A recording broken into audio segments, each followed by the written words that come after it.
Just in time to share one of our parts 11 of our New York Giants 100-year celebration as the Giants come into their 100th season in 2024. And tonight we're going to talk about a player that had a big impact on the early Giants.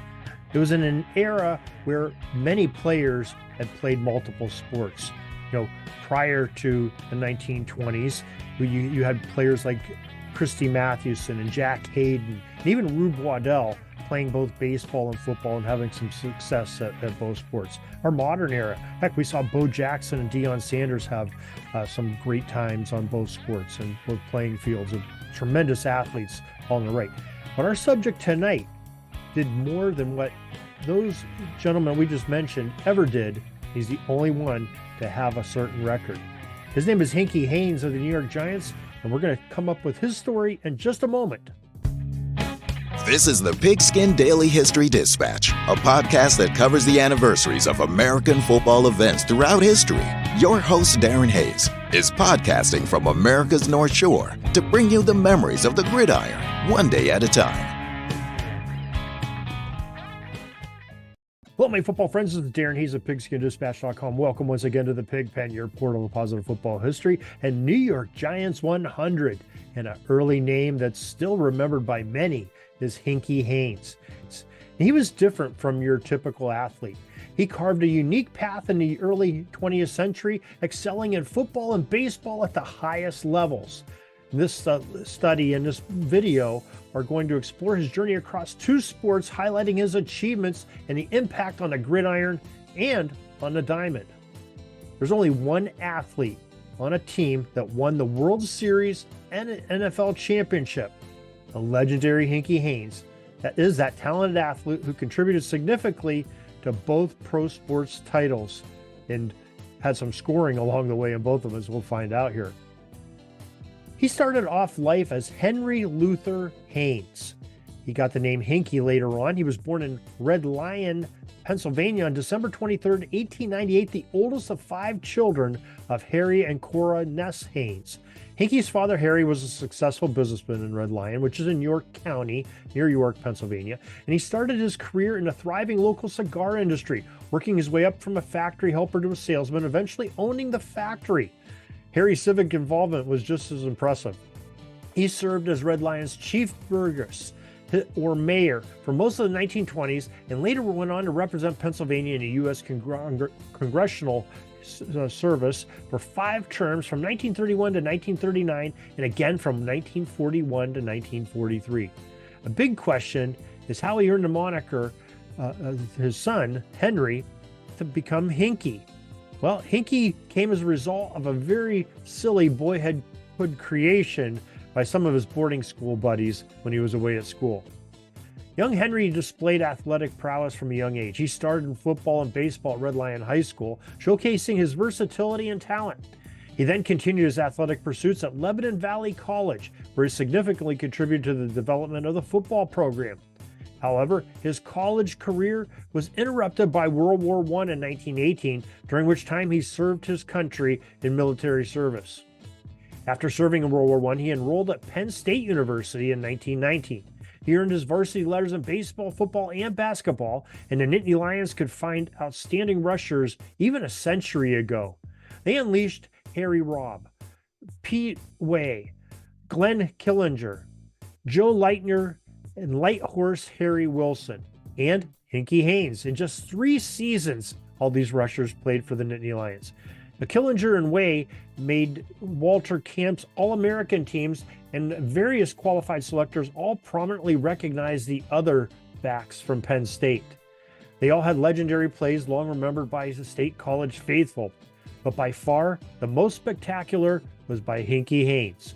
On October 30th, 1920, Hinkey broke loose for 2 90-yard touchdown runs against arch-rival Penn in a 28-7 Penn State victory. Hinkey's resume boasts a unique double championship in professional sports. However, some might argue it could even be more impressive if we would credit him with the collegiate national championship. Well, Penn State's 1920 team went undefeated with 2 ties to blemish their perfect record. And since there was no official system to crown that national championship in college football before 1936, The University of California with their perfect 10-0 record and a Rose Bowl victory, and their star player Brick Mueller are more frequently recognized as the unofficial 1920 national champions.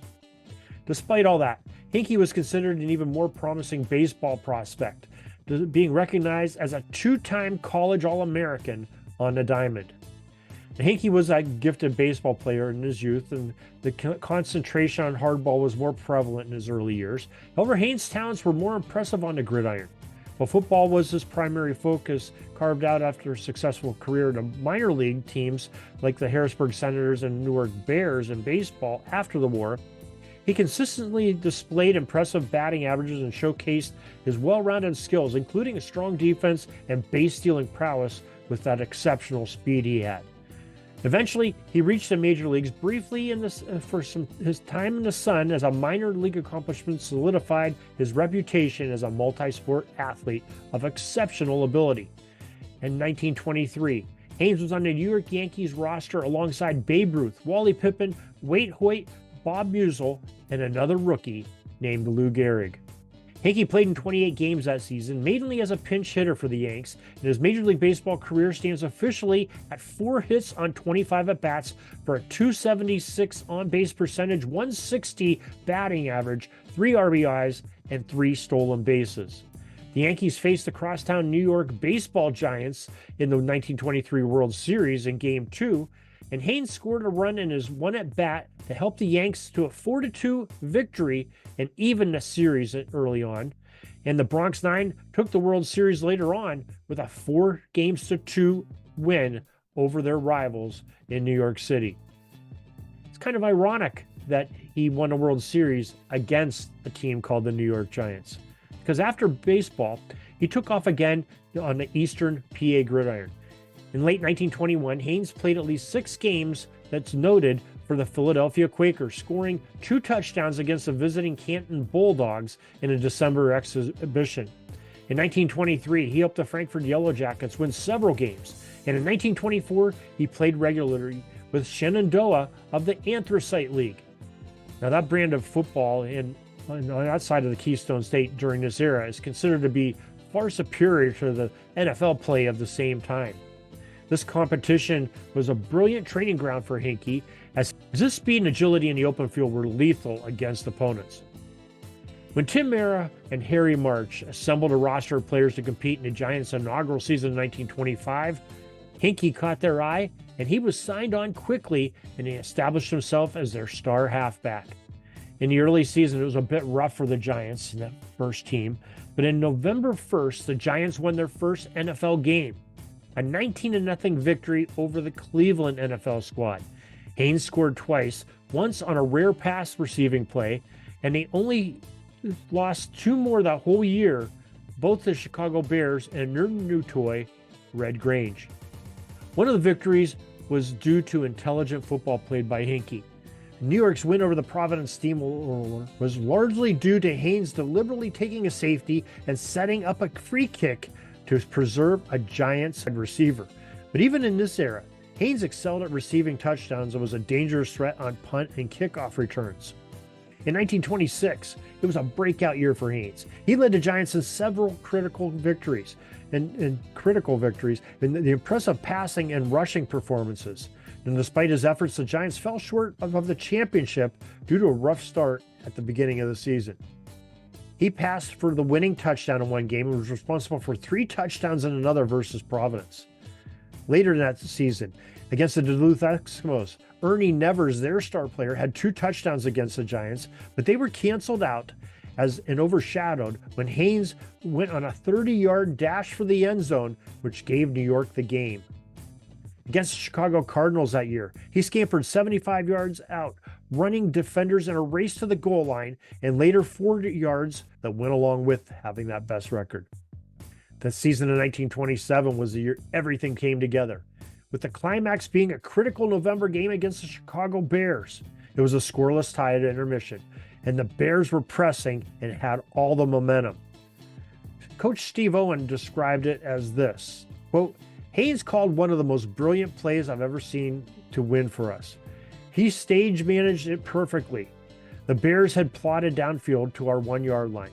When we held them, Haines signaled for punt formation. The Bears dropped 2 men to midfield and jammed 9 on the line.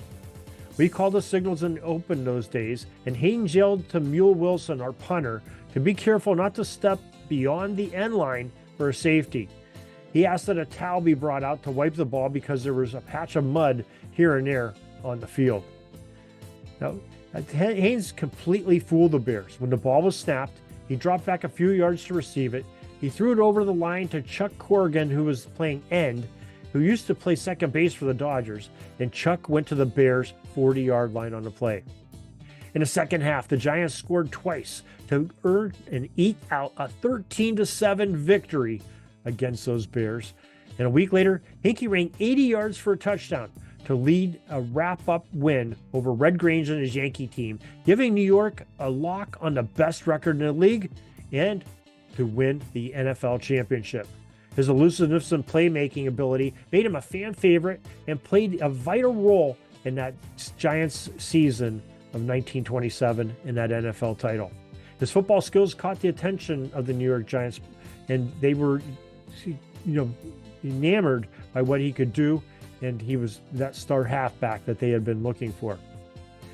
Now, after retiring from professional sports, he went and he left the Giants, and he ended up playing with across town for the Staten Island Stapletons. And he played there for a couple seasons, retired, and came out of retirement to coach and played sparingly for the Stapletons a couple years later. Now, after retiring from professional sports altogether, he remained connected to athletics. He became an NFL official, ensuring fair play on the field that he once dominated. He also transitioned into acting and directing for the Little Theater in the Philadelphia area, displaying his artistic talents and leadership qualities beyond sports. Now, Hinkey Haines passed away in 1979, leaving a legacy as a multi-sport star, and his achievements in both football and baseball and his dedication to athleticism were on full display. And again, like we said, he is the only person in history to be a player on a World Series championship team, that 1923 Yankees team. And that was the first title by the Yankees, by the way. And the New York Football Giants' first title in 1927 won the NFL championship. Just goes to tell you, one early star shined very brightly for the Giants, and that was the name of Hinkey Haines.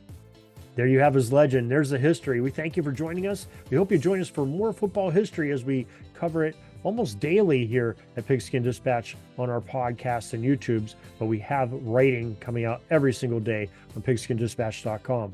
Till next time, everybody, have a great Gridiron day. Peeking up at the clock, the time's running down. We're going to go into victory formation, take a knee, and let this baby run out. Thanks for joining us. We'll see you back tomorrow for the next podcast. We invite you to check out our website, pigskindispatch.com, not only to see the daily football history, but to experience positive football with our many articles on the good people of the game, as well as our own football comic strip, Cleat Marks Comics. Pigskindispatch.com is also on social media outlets, Facebook, Twitter, Instagram, and don't forget the Pigskin Dispatch YouTube channel to get all of your positive football news and history. A special thanks to the talents of Mike and Gene Monroe, as well as Jason Neff for letting us use their music during our podcast. This podcast is part of the Sports History Network, your headquarters for the yesteryear of your favorite sport. You can learn more at sportshistorynetwork.com.